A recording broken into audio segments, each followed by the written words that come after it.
اسماعيليه معروفه، يعني مش هنقول حاجه جديده او حاجه.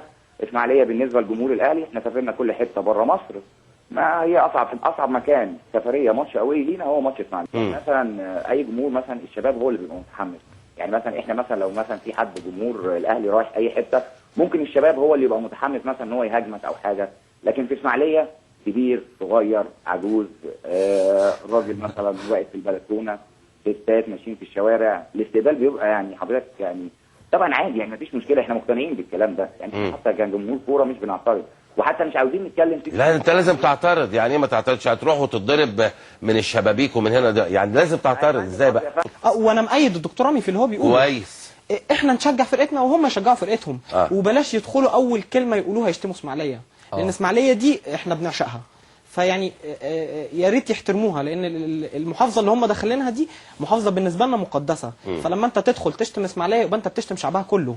احنا مليون فرد او مليون و200 فرد، احنا مش زي جمهور الاهلي 60 مليون، بس احنا بنحب فرقنا، يعني بنحب فريقنا زي ما انتوا بتحبوا فريق. ما عنديش مشكله انك تحب فريقك، صح دكتور رامي. لا خش الاسماعيليه باحترام، يعني سوري هتتعامل باحترام، ولو حصل من الجمهور الاسماعيليه حاجه بعد كده احنا نتحاسب عليها. انت داخل يا كابتن. طب ده كلام جميل يا دكتور رامي اهو.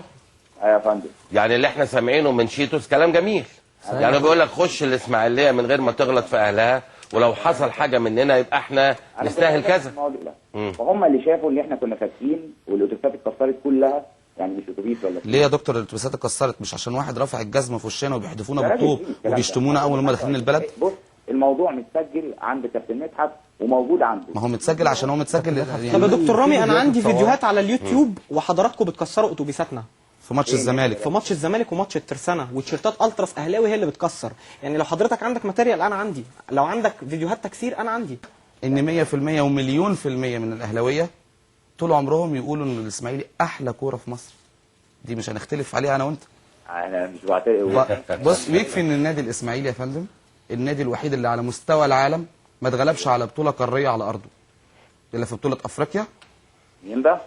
في افريقيا عمر الاسماعيلي ما اتغلب على ارضه. انبا احنا ما اتغلبناش، انبا ما اتغلبناش، احنا خسرنا 1-0. يعني خسرت ماشي مفيش مشكله. ماشي يا فندم، هنخش في حاله جدليه. لا مش حاجه. وانت هتغيظني وانا هغيظك. طول عمر اللعيبه في اي فريق بتقول ان هم قالوا، حتى انا عندنا عمر جمال ومعتصم قالوها، وابراهيم قال لك ان الالترا السنه دي هو سبب تفوقنا اللي احنا فيه.